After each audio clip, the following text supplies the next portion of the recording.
반갑습니다. 네, 오늘 발표를 맡은 진홍교회 전인수입니다. 네, 오늘 이길의 신앙은 말이야라고 하는 주제로 제 110회 기초교리 강좌를 준비했습니다. 요즘 좀 일회치 가지고 살다 보니까 많은 준비를 못해가지고 좀 부족한 점들이 많이 있습니다만 잘 들어주시면 감사하겠습니다. 네, 제가 지난해부터 경남교구에서 교조전 수업을 하고 있습니다. 그러다 보니까 이제 교조전이나 교조전 1화편을 계속 이제 읽게 되는데 읽다 보면은 교수님의 모본대로만 하면은 어버이 신님으로부터 수호를 잔뜩 받을 수 있을 텐데 하는 그런 생각을 많이 하거든요. 근데 그러지 못하다 보니까 결국 우리들이 수호를 제대로 받지 못하고 있는 게 아닌가 하는 그런 생각이 들었고, 그리고 또 교조 모본을 한번 정리해 봐야지 하는 생각도 몇 년 전부터 가지고 있었는데 이리저리 바쁘다는 핑계로 그동안 좀 미루고 있습니다. 기독교 쪽에 보면은 성경 말씀대로 살아본 1년이라고 하는 책이 나와 있더라고요. 저도 이제 우연찮게 몇 년 전에 이 책을 접하게 돼가지고 한번 읽어봤는데 그 책을 이제 읽으면서 들었던 생각이 나도 교조님 모본대로 한 3년을 한번 살아봐야 되겠다. 보통 우리들 3년 천일이라고 하는 이야기 많이 하지 않습니까? 그리고 또 3년 천일만 고생하면은 고생이 없도록 해준다고 하는 교조님 말씀도 계시는데 교조님 모본대로 한 3년을 한번 살아보면은 좋지 않겠는가 하는 그런 생각을 했습니다.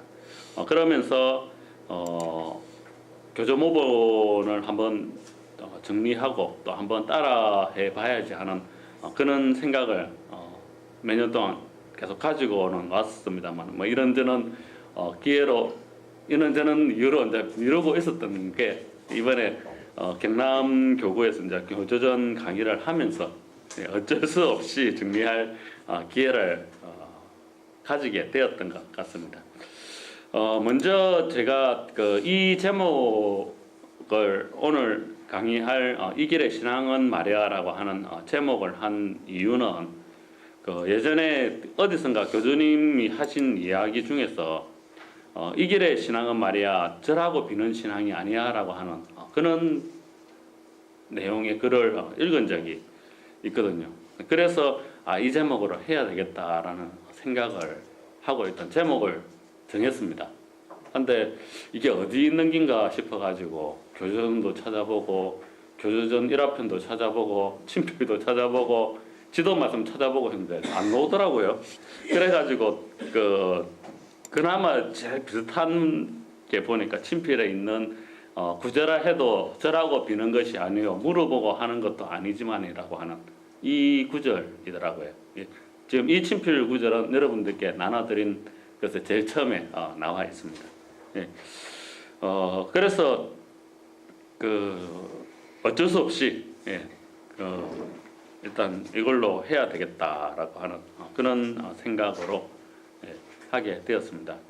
구절라 해서 절하고 비는 것도 아니요 물어보고 하는 것도 아니지만이라고 해가지고 저희 친필 주석에는 보면은 사람을 구제하는 것도 지금까지처럼 단순히 절을 하거나 기도를 하거나 물어보거나 해서 구제하는 그런 것이 아니다라고 그렇게 나와 있습니다만 어찌 보면 친필 주석에 나와 있는 그 내용만 놓고 보면은 남을 구제하는 것에 절하고 비는 것이 아니고 물어보는 것이 아니라고 하는 그런 의미로 되어 있는 것 같은데 꼭 남을 구제할 때뿐만 아니라 내가 구제받기 위해서도 절하고 비는 것이 아니고 물어보고 하는 것이 아니지만이라고 하는 그런 의미로 받아들일 수 있지 않을까 생각됩니다. 그리고 또 내가 구제받기 위해서 그리고 또 남을 구제하기 위해서라고 하는 이 부분을 놓고 볼 때 결국 이것이 이결의 신앙과 통할 수 있지 않을까 그렇게 생각을 합니다.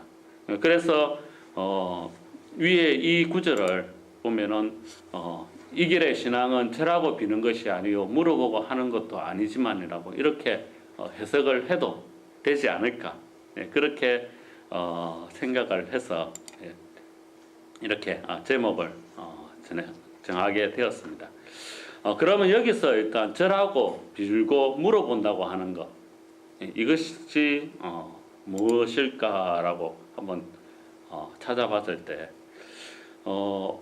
절하고 비는 신앙에 대해서 그 교조전 제1장 월일의 헌신에 그 예가 나와 있습니다. 여러분들께 나눠드린 거에 보면은 두 번째 거기 내용이 나와 있습니다.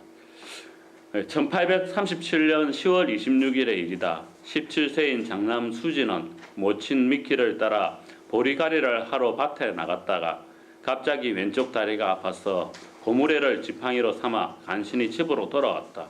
즉시 의사의 진찰을 받고 박하약을 쓰는 등 온갖 치료를 다해봤으나 통증은 조금도 그치지 않았다. 그래서 사람들의 권유에 따라 근처에 소문난 수험자인 나가타키 마을에 사는 이치베를 부르러 심부름꾼을 보내보았으나 마침 이치베는 니고 마을에 가고 부재 중이었다. 하루 건너 28일 다시 심부름꾼을 보냈다.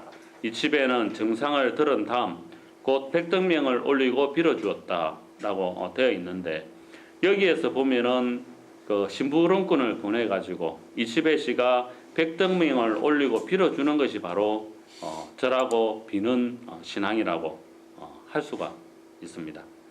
그리고 이것은 교주님 시대 이전부터 지금까지 계속적으로 이어지고 있는 모습이라고 할 수 있습니다. 지금 현재 우리들이 신앙하는 모습도 어찌 보면은 이 절하고 비는 신앙에서 크게 벗어나지 못하고 있지 않을까 생각을 합니다. 나를 대신해서 다른 사람이 대신 빌어주는 것 이것이 바로 절하고 비는 신앙이거든요. 우리들이 보면은 그 어버이 신님께 기원을 드리는 것 그것도 어찌 보면은 이 절하고 비는 신앙에 해당된다고 할 수 있는 것입니다. 내가 처한 어려움을 나는 가만히 있고 돈을 통해서 남에게 대신 빌어달라고 하는 행위가 바로 절하고 비는 신앙의 모습이라고 할 수 있습니다.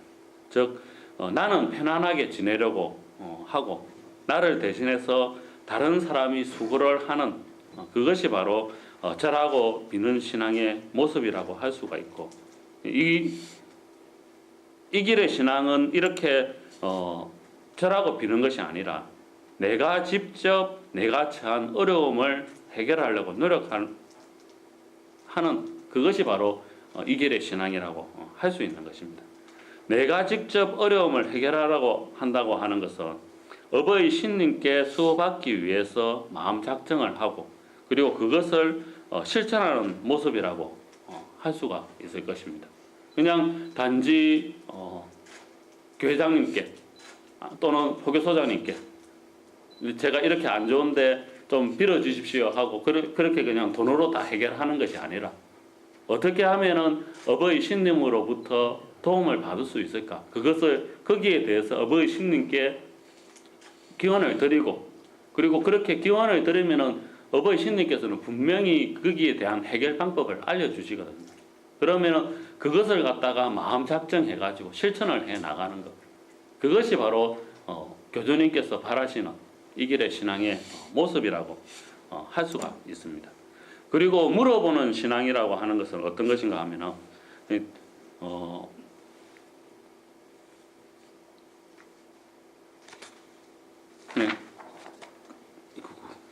그리고 앞에 이야기 조금 더 이어서 하도록 하겠습니다. 그렇게 어버이 신님께서 이제 마음 작정 알려주시는 방법대로 마음 작정을 해가지고 실천을 하면 되는데 그것이 이제 귀찮아서 남이 어떤 실천을 해서 도움 받았더라.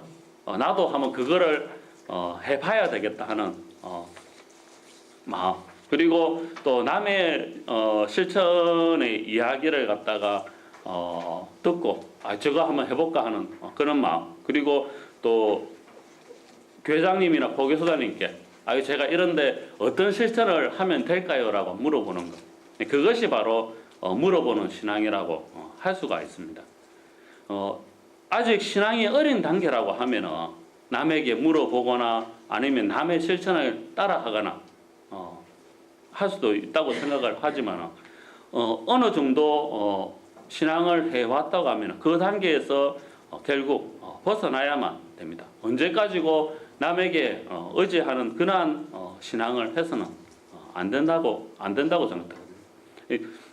그렇게 남에게 의지하는 신앙이 바로 물어보는 신앙이라고 할 수가 있습니다.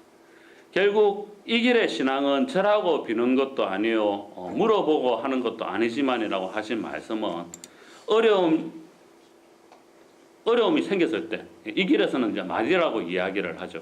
마디를 당했을 때 남에게 기원해 달라고 하거나 남에게 어떻게 하면은 해결될까요? 라고 그렇게 물어보면서 소극적으로 하는 신앙이 아니라 어버이 신님께 적극적으로 매달려서 어떻게든 수호 받으려고 노력하는 그러한 적극적인 신앙을 해가는 것.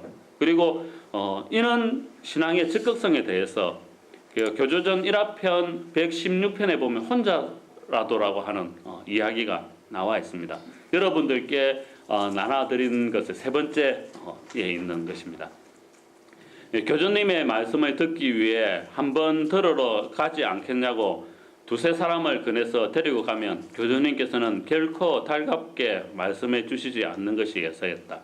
그때는 진실로 듣고자 하는 마음이라면 남을 의식하지 말고 혼자라도 들으러 오너라 라고 말씀하셨다. 그래서 혼자 와서 여쭈면 차근차근 말씀을 일러주실 뿐만 아니라 더욱이 무엇이든지 모르는 게 있으면 물어보라 라며 매우 자상하게 깨우쳐 주셨다라고 하는 이야기가 있는데 결국 남의 기대에서 그렇게 어버이 신님께 매달릴 것이 아니라 내가 급하다고 하면은 내 혼자라도 어떻든 어버이 신님께 매달릴 수 있는 그러한 적극적인 신앙을 갖다가 해 달라고 그렇게 교수님은 우리들에게 이야기를 하신 것입니다. 우리들은 이 길을 신앙하면서 무언가 실천을 할 때 나 혼자 할 때는 왠지 힘도 안 나고 그리고 또 부끄럽기도 하고 또 중간에 포기할 게 걱정되기도 해가지고 남과 하는 게 더 낫지 않겠냐고 생각을 하기가 쉽습니다. 하지만 처음에 이 길을 알게 되어서 어버이 신님께 도움받기 위해서 노력할 때를 생각해 보면 그때는 나 혼자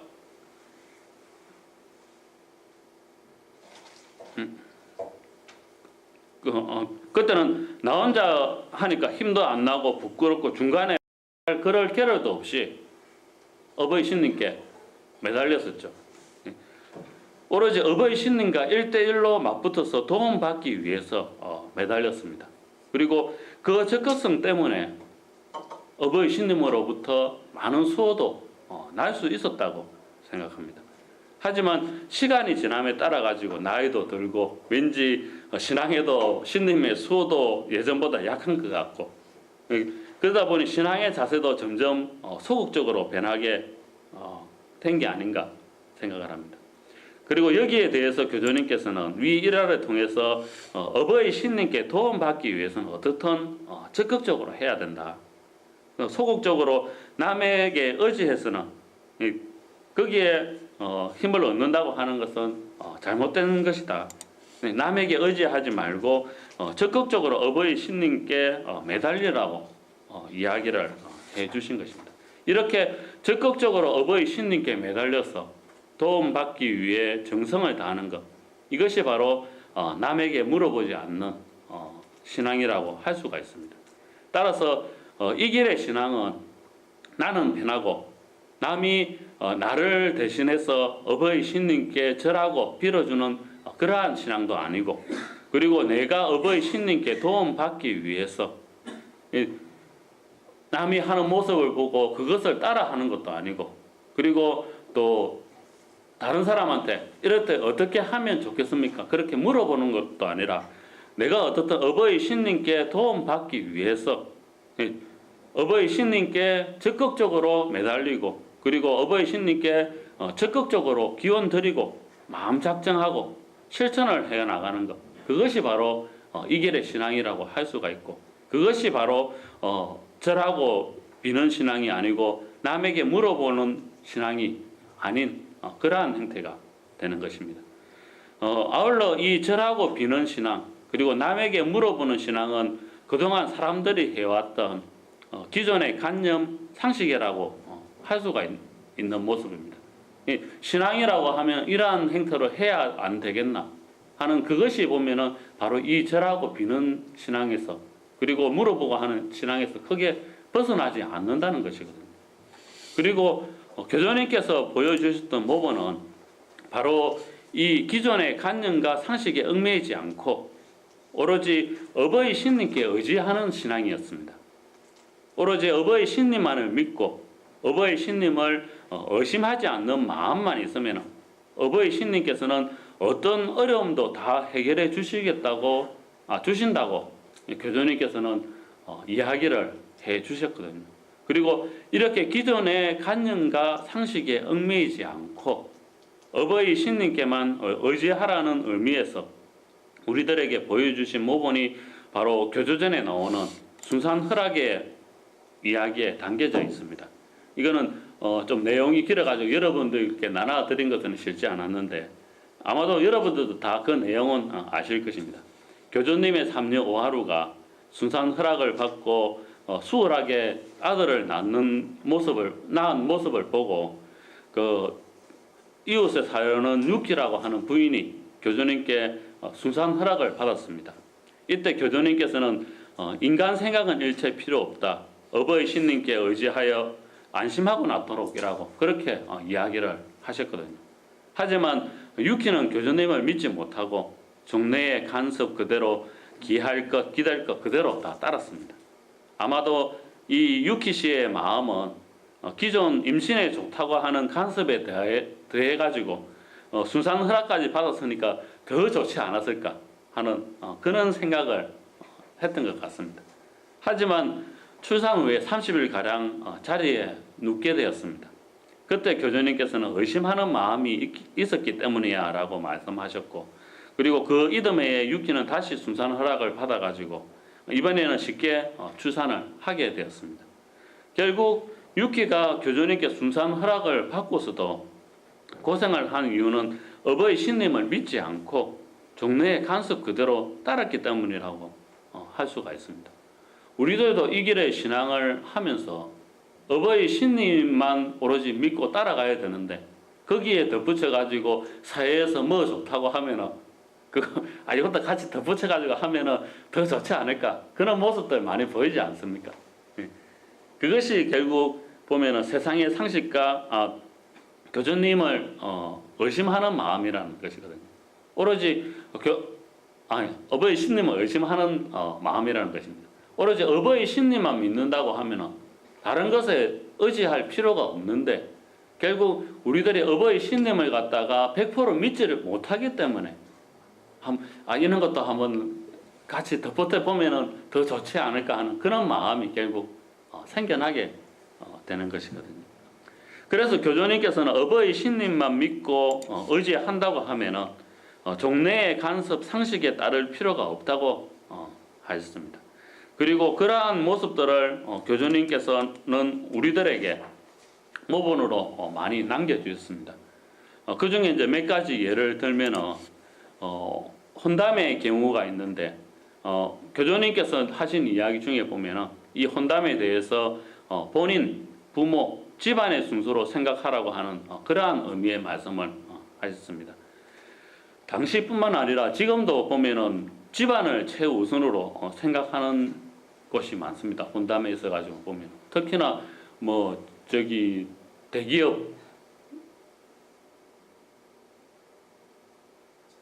대기업이 아니고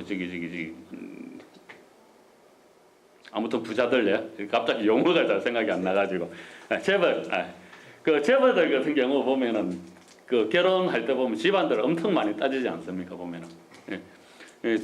그렇게 우선적으로 집안을 갖다가 우선 생각하는 그런 경우가 많이 있거든요. 더구나 교주님 시대에는 가장 최우선이 집안이었습니다. 누가 우리 집안을 계속적으로 이끌어 나갈 것인가 거기에 대해서 최우선으로 생각했거든요. 옛날에 우리나라도 보면은 아들 못 낳으면은 쫓겨나지 않았습니까? 그게 결국은 보면 이 집안의 대를 이어나갈 사람을 갖다가 중시했다는 것이거든요. 그것이 혼인에서도 마찬가지였던 그런 시대였습니다. 당연히 집안이 최우선이고 그 다음이 부모고 심지어 그 결혼을 하는 당사자들 같은 경우에는 결혼하는 날 처음 얼굴 보는 그런 경우도 많지 않았습니까? 옛날에 우리나라도 결혼할 때 보면은 결혼하기 전까지 서로 상대방 얼굴 알지 못하고 결혼하는 날 처음 보는 그런 경우 많이 있었다고 들었거든요. 그런데 교주님께서는 그렇게 집안을 우선시하는 것이 아니라 일단 본인이 제일 중요하다고 이야기를 하였습니다. 일단 내가 저 사람과 만나서 행복하게 살 것인가 그게 결혼의 제일 우선 조건이라고 이야기를 하셨거든요. 하지만 그 본인끼리 마음이 맞는다고 해가지고 부모의 의견을 무시해도 좋다는 것은 아니고 일단 우선 본인끼리의 마음이 맞고 그리고 부모도 그것을 축복하고 그리고 또 집안도 좋아할 수 있는 그런 행태가 가장 좋다고 그렇게 이야기를 하였습니다. 그러니까 일단은 가장 우선은 서로 결혼을 하는 상대방이 일단은 제일 좋아야 되고 그리고 거기에 이제 덧붙여서 부모님도 만족을 할 수도 있고 그리고 또 거기에 덧붙여 가지고 집안도 만족을 할 수 있으면 더 좋다고 그렇게 이야기를 하였습니다. 이렇게 보면은 교주님의 생각은 그때 사람들의 생각과는 완전히 정반대였다고 할 수가 있습니다. 그리고 또 교주님 시대에 그 마서이 이사부로와 나라기꾸의 결혼을 그 교주님께서 직접 이제 중매를 서시고 또 교주님 앞에서 결혼식을 거행을 했었는데 그때 이제 그 결혼식의 모습이 어땠는가 하면은 신랑 신부와 그리고 양가 부모님들만 교주님 앞에 와가지고 교주님이 조금 이제 입을 댄 술을 서로 이제 나누어 마시는 형태로 결혼식을 했다고 합니다. 그때 이제 그 교주님께서는 어버이가 보살피고 있으니 알아보고 물어보고 하는 것도 아무것도 필요 없는 거야. 또 혼수도 아무것도 필요 없는 거야. 하고 싶으면 부채 한 쌍이면 되라고 그렇게 말씀을 하였습니다. 어버이 신님께서 맺어주셨기 때문에 어버이 신님만 믿고 의지해 가면은 혼수 역시도 거창하게 할 필요가 없다는 이야기입니다. 교주님께서는 그 시집갓을 가실 때 그 보통 일반인들은 세 수레분의 혼수를 했는데 교주님은 5수레분의 혼수를 해 갔다라고 하는 그런 기록이 교주전에 나와 있거든요. 하지만 그렇게 혼수를 5수레분을 해 갔지만 결국 그것을 갖다가 나중에 교주님께서 월일의 현신이 되고 나신 이후에 그 주변의 어려운 사람들에게 모두 다 베풀어 주셨습니다. 그리고 결국 교주님께서 살아보니까 이 혼수라는 게 결혼 생활하는데 큰 도움이 안 되더라고 그렇게 생각을 했기 때문에 굳이 혼수를 그렇게 거창하게 할 필요가 없다고 그렇게 이제 이야기하신 게 아닐까 생각이 됩니다. 그리고 실제로 이사부로와 나라기꾸는 그 부채 한 쌍씩만 혼수로 했다고 합니다. 그리고 또 보면 앞서 이야기했던 순수한 허락의 모습에서도 마찬가지라고 할 수가 있는데 당시 산모들이 지켰던 기댈 것을 할 필요가 없다고 그렇게 이야기하셨거든요. 기할 것은 뭔가 하면은 임신을 했을 때 하지 말아야 될 것을 이야기합니다. 예, 뭐 문어를 먹으면은 뼈 없는 애가 나온다고 해가지고 문어 먹으면 안 된다 크고, 그리고 또 그 소고기를 먹으면은 그 비듬이 있는 애가 태어나서 소고기도 먹는다 크고, 그리고 또 홍시도 먹으면은 또 뭐 안 좋다고 해가지고 홍시도 못 먹게 하고, 그 이래저래 다 따져보니까 거의 먹을 게 없더라고요. 예, 그게 그때 당시에 당연한, 그때 사람들은 당연하게 생각하던 그러한 풍습이었거든요. 그러한 것을 따를 필요가 없다고 교주님께서는 이야기했습니다. 어버이 신님만 믿고 의지한다고 하면 그런 거 안 해도 건강하게 애를 낳을 수 있다고 그렇게 이야기를 하셨습니다. 그리고 이 순산 허락을 내려주실 때 수원을 전하는 모습도 보면 그냥 세 번 숨을 불어주시고 또 세 번 숨을 불어주시고 또 세 번 숨을 불어주시는 그게 다였거든요.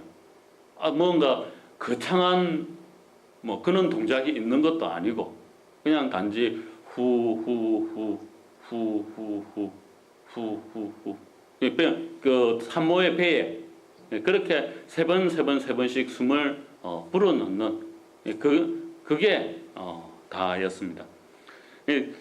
당시 그 교주님 당시에 수험자나 승려들 같은 경우에 보면은 무슨 부탁을 하면은 엄청 화려하거나 신비한 그런 모습들을 많이 보여줬는데 교주님께서 보여주시는 그러한 모습에는 그러한 화려함이나 신비로운 모습들은 없습니다.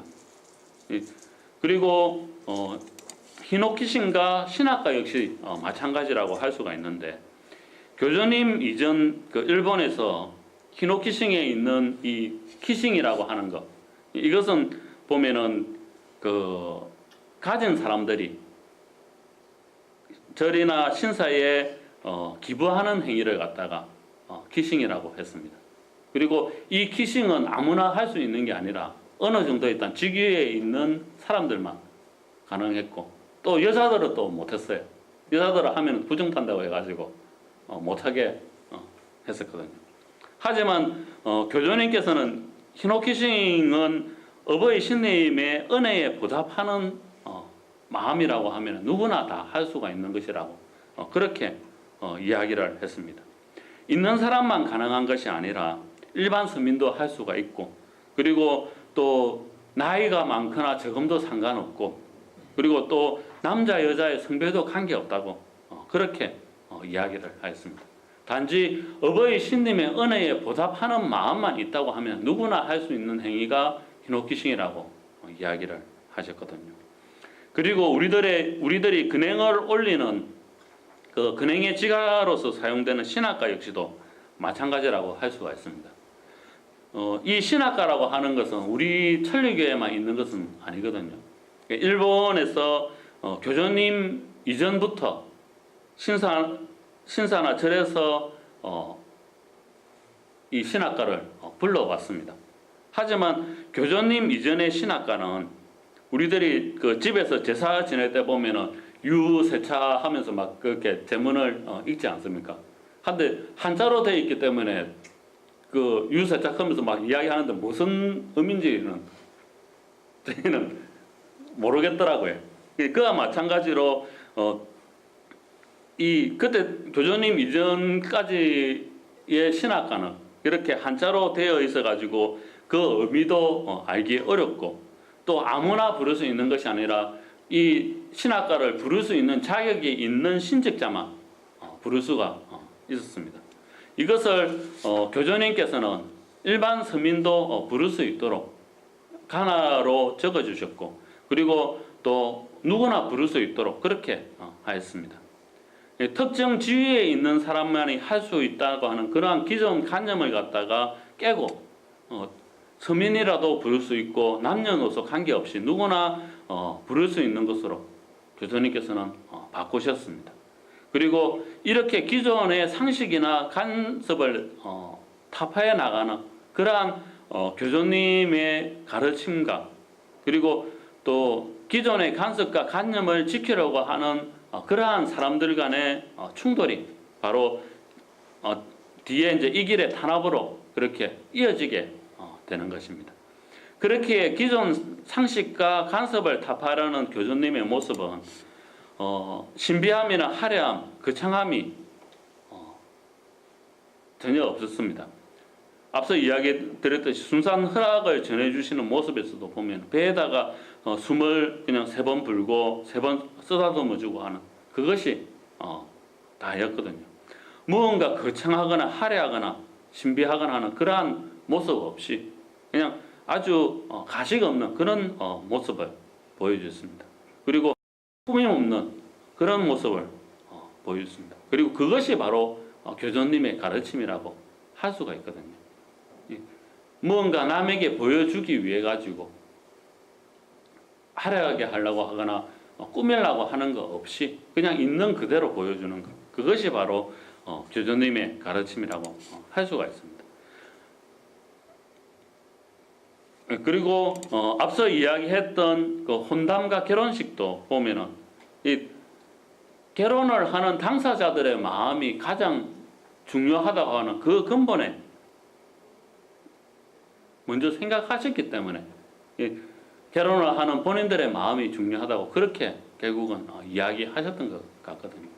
그냥 집안이라고 하는 그러한 홀들을 갖다가 벗어버린 것이라고 할 수가 있습니다.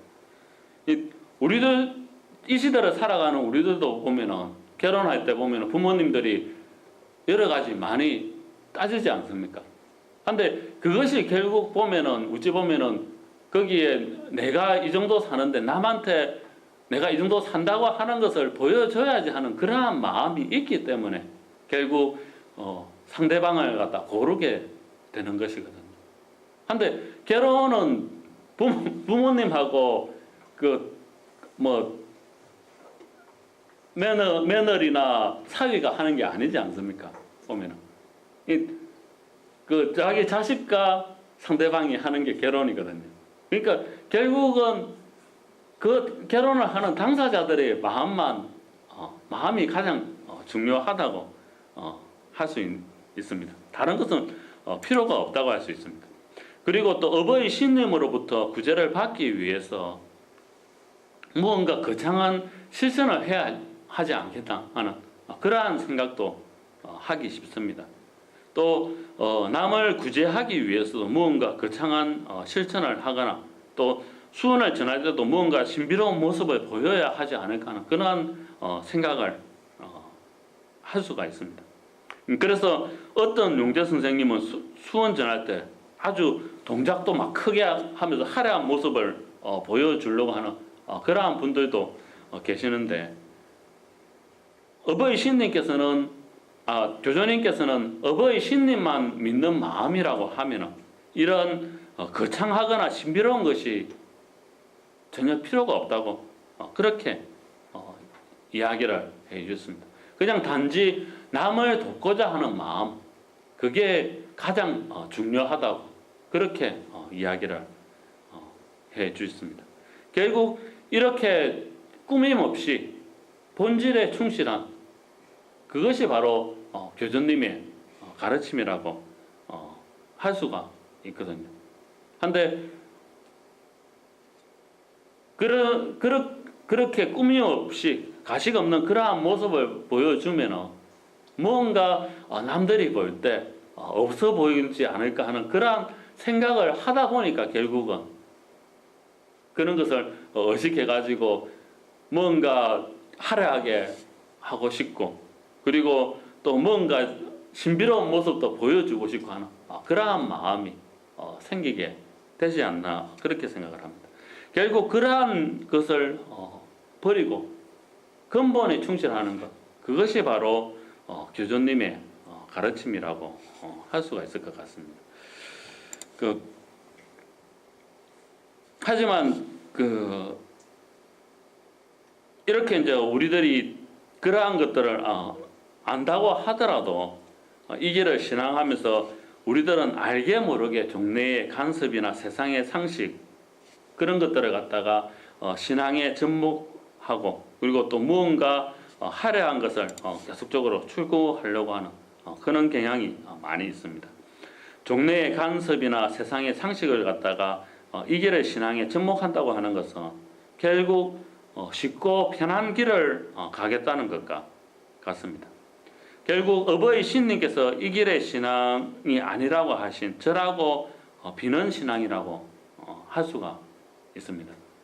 작년 봄에 그 남예배당 앞에 있는 남문이 철거가 되었습니다. 최근에 그 터전 기참 가보신 분들은 아마 보셨지 싶은데, 그 남문 같은 경우에 보면은 옛날에 제 어릴 적엔 그게 천리교 교회 본부의 상징인 줄 알았었거든요. 근데 나중에 이제 알고 보니까 그게 이제 신사 교회 앞에 이제 여기서부터 우리 이제 신사의 땅이다고 하는 그것을 이제 표시하기 위한 하나의 표식이라고 하더라고요. 그것을 우리 교회 본부에서 이제 일본 정부로부터 이제 종교 공인을 이제 받고 나서 여러 가지 이제 종교로서 이제 갖추어야 될 그러한 행식들을 이제 갖추면서 그 신사의 그러한 이제 방식을 이제 가져온 것이었거든요. 그리고 그 남문에 이제 보면은 그 양쪽으로 해가지고 큰 그 깃대가 있었습니다. 그래가지고 우리 천리교 기가 이제 양쪽에 걸려가 있었는데, 그 옛날에 교조 80년대 이전까지는 한쪽에는 이제 천리교 기가 걸려 있었고 한쪽에는 그 일본 국기가 걸려 있었다고 합니다. 근데 저도 일단 그 들은 이야기라서 그 사실 여부는 모르는데, 그 아프리카에 이제 그 콩고라고 하는 곳에 그 천리교 처음으로 현지인이 그 이제 그 천리교의 이제 장이 되었다고 합니다. 그러니까 쉽게 말하면 우리나라에 보면 그 전도청장님이 있지 않습니까? 지금 우리나라에 있는 전도청장님은 그 일본에서 이제 파견되어 오신 분인데, 이 콩고라고 하는 그 나라에는 거기 이제 처음 가가 포교 개설을 하셨던 그 분이 일본 분인데, 여기 이 나라에서 발전하기 위해서는 현지인이 이제 그 장을 맡아야 된다고 해가지고 그 콩고인이 이제 그 장을 이제 맡았다고 합니다.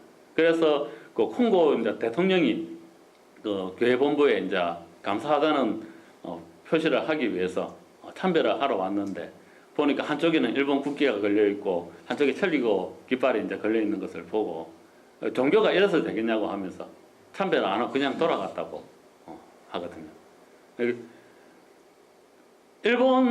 일단 교회 본부에 있는 분들이 우리 천리교 신앙을 하는 분들이기는 하지만, 그래도 일단 근본적으로 일본인들이다 보니까 아마도 그분들은 그렇게 한쪽에 천리교 깃발 걸려 있고 한쪽에 일본 국기가 걸려 있는 것이 별로 이상하게 생각되지 않았을 것입니다.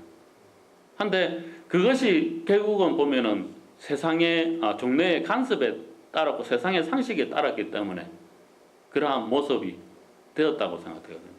하지만 종교라고 하는 것은 국가보다 더 상위의 개념이라고 할 수 있기 때문에 그러한 모습을 보여서는 안 된다고 그 콩고 대통령은 생각을 했기 때문에 결국 참배를 하지 않고 바로 돌아가 버리게 된 것이었거든요.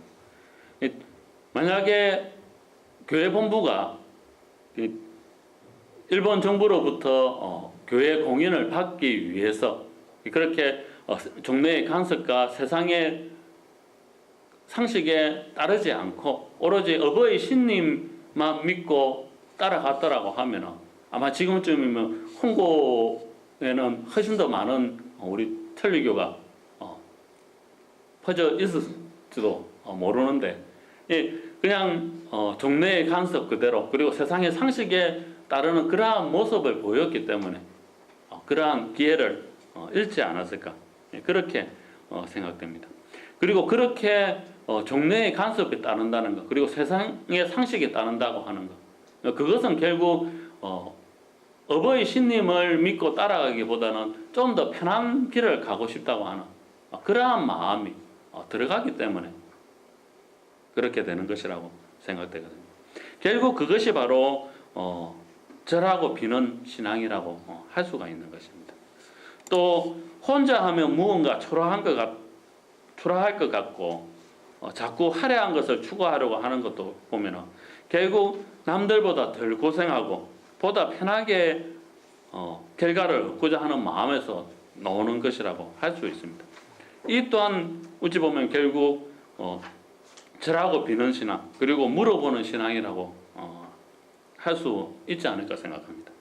결국 아직 우리들은 기존의 절하고 비는 신앙 그리고 물어보는 신앙에서 벗어나지 못하고 있다는 것이거든요. 그리고 이렇게 기존의 절하고 비는 신앙 그리고 물어보는 신앙이 계속되다 보니까 결국 어버이 신님의 수호 역시도 못 받고 있는 것이 아닐까 하는 그런 생각이 듭니다. 이 길에 그 유명한 초대 선생님들은 어버이 신님께 그리고 교주님께 도움받은 것에 대해서 보답하기 위해서 혼자 남을 구제하러 갔습니다. 남을 구제하기 위해서 추운 겨울에 냉수 목욕을 하고 단식을 하고 상급교회에 일참을 하고 그렇게 노력을 하셨거든요. 오로지 어버이 신님만을 바라보고 그리고 이 길을 걸어가셨기 때문에 종래의 간섭, 세상의 상식을 전혀 신경 쓰지 않으셨습니다. 그리고 또 초대 선생님들의 그러한 신앙의 모습은 결국 보면은 오로지 어버이 신님만 바라보고 그리고 어떻게 하면은 어버이 신님을 기쁘게 해드릴까, 교주님을 기쁘게 해드릴까 그것만 오로지 바라보고 그러셨거든요. 그렇기 때문에 혼자서도 그렇게 남을 구제하러 나갈 수 있었던 것 같습니다. 만약에 거기에 세상 사람들이 어떻게 생각할까라고 하는 그런 생각을 하셨다면 아마도 혼자서 그렇게 남을 구제하러 나가지 못했을 것이라고 생각되거든요.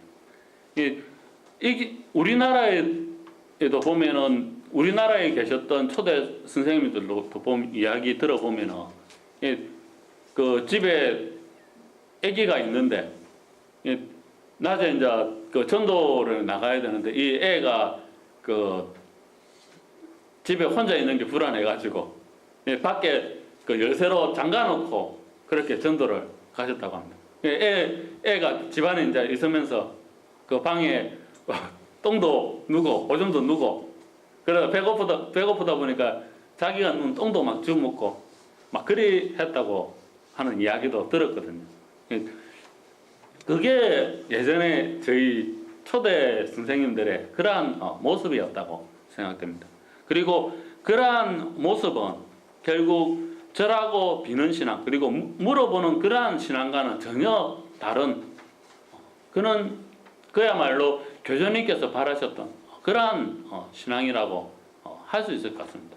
오로지 어버이 신님만 바라보고 그리고 모든 것을 어버이 신님께 믿고 의탁할 수 있는 그러한 마음으로 어떻게 하면 어버이 신님을 기쁘게 해드릴까 하는 그러한 마음으로 마음 작정을 해서 실천을 했습니다.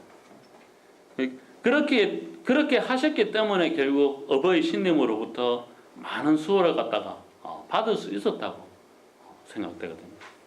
하지만 지금은 앞서 이야기했듯이 세상 사람들의 눈치도 보게 되고 그리고 또 어떻게 하면 좀 더 쉽게 신앙할 수 있을까 그것도 생각하게 되고 그리고 또 왠지 내 혼자 하면은 좀 초라해 보일 것 같은데 하는 그런 생각도 하게 되고 그러다 보니까 결국은 기존에 교주님께서 하지 말라고 했던 절하고 비는 신앙 그리고 물어보는 신앙에서 결국은 벗어나지 못하고 다시 제자리 걸음으로 그렇게 돌아가 버리게 되었다고 생각합니다. 그렇기 때문에 어떻든 우리들은 다시 그러한 절하고 비는 신앙, 그리고 물어보는 신앙이 되지 않도록 오로지 어버이 신님만 바라보고, 그리고 어버이 신님이 어떻게 하면 어버이 신님께서 기뻐하실 수 있을지 거기에 대해서만 생각하고, 그리고 그렇게 어버이 신님께 기원 드리면 어버이 신님께서 가르쳐 주시는 방법대로 마음 작정을 해서 실천을 하려고 노력을 해나가는 그러한 마음으로 다시 되돌아가야 되지 않을까 생각을 합니다. 그 교조님께서는 저 나눠드린 거기에 제일 밑에 있는 이야기입니다. 예, 신님에 대한 신앙은 말이지 신님을 육신의 부모처럼 여겨야 해요. 그렇게 하면 진짜 신앙이 되는 거예요. 라고 이야기를 하셨습니다. 참 간략한 말이라고 생각됩니다. 화려하게 무엇을 해라고 하는 것도 아니고 그냥 어버이 신님은 부모님 모시듯이 하면 된다고 그렇게 우리들에게 이야기해 주셨거든요. 이렇게 간략하게 꾸밈 없이 가르쳐 주신 것이 바로 교조님이라고 할 수 있습니다. 어떻게 하면 부모님이 좋아하실까? 이것을 부모님 대신 어버이 신님으로 대체하면 그것이 바로 이 길의 신앙이 된다고 그렇게 이야기를 하신 것입니다. 부모님 찾아뵙는 것이 귀찮아서 평소에 연락도 잘 안 하고 그렇게 이제 지내다가 이제 명절 다가오니까 그냥 돈으로 해결하려고 하는 그런 사람들이 요즘 보면은 많이 있습니다. 그 부모님한테 전화해가지고 그 돈 얼마 붙였습니다 하면 그걸로 그냥 땡치는 그런 부모님들, 그런 사람들이 많이 있는데 그런 것을 부모님들이 과연 좋아하실까라고 생각을 해볼 때 저는 그렇게 썩 좋아하지 않을 거라고 생각되거든요. 요즘은 그 물질 만능 시대고 또 자녀들이 내려오면은 뭐 음식도 준비해야 되고 이것도 또 챙겨 보내야 하기 때문에 귀찮아서 자녀들 내려오는 게 싫다고 하시는 부모님들도 계시기는 하지만 속마음은 그렇지 않을 거라고 생각을 합니다. 좀 많이 내려왔으면 싶고 그래가지고 손자 손녀 얼굴도 좀 보고 싶고 그것이 부모님 마음이라고 생각을 하거든요. 이와 마찬가지로 어버이 신님께서도 직접 찾아와서 어버이 신님께 매달리고 기원하는 것을 갖다가 아마 더 좋아하시지 않을까 생각을 합니다. 돈으로 해결하려고 하는 것, 그것은 지금까지 말을 했던 그 절하고 비는 라고 할 수 있을 것입니다.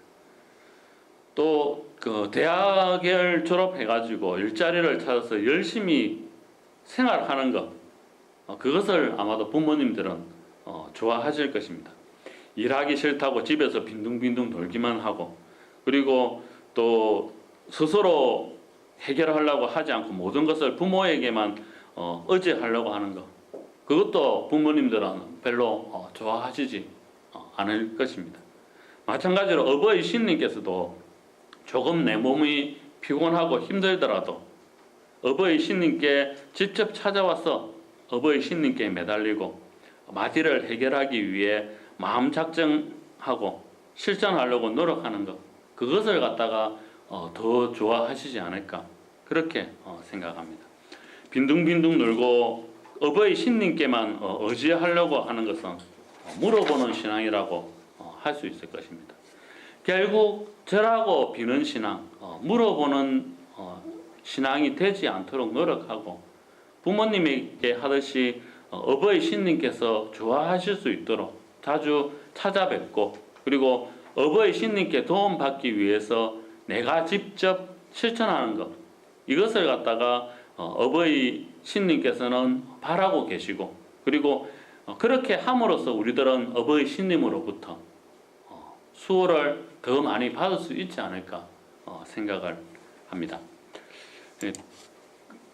이번 시간에는 그 절하고 비는 신앙 그리고 물어보는 신앙에 대해서만 말씀을 드렸습니다만 다음에 또 시간이 되면은 교조전과 교조전 1화편에 나오는 교조님의 모본에 대해서 또 이야기 드리도록 하고 어떻든 오늘 이야기 드렸던 대로 예,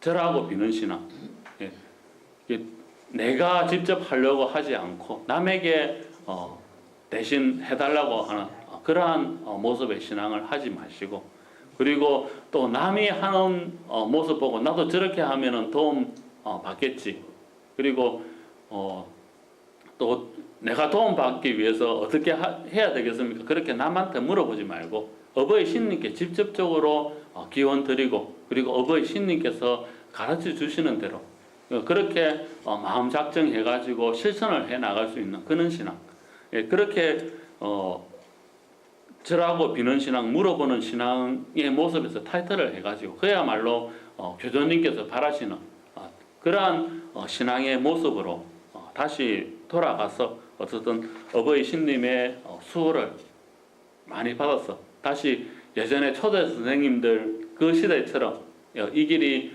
활발해질 수 있도록 그렇게 노력을 해주셨으면 하는 그러한 마음을 담아서 오늘 제가 준비한 이야기는 이것으로 마치도록 하겠습니다. 감사합니다.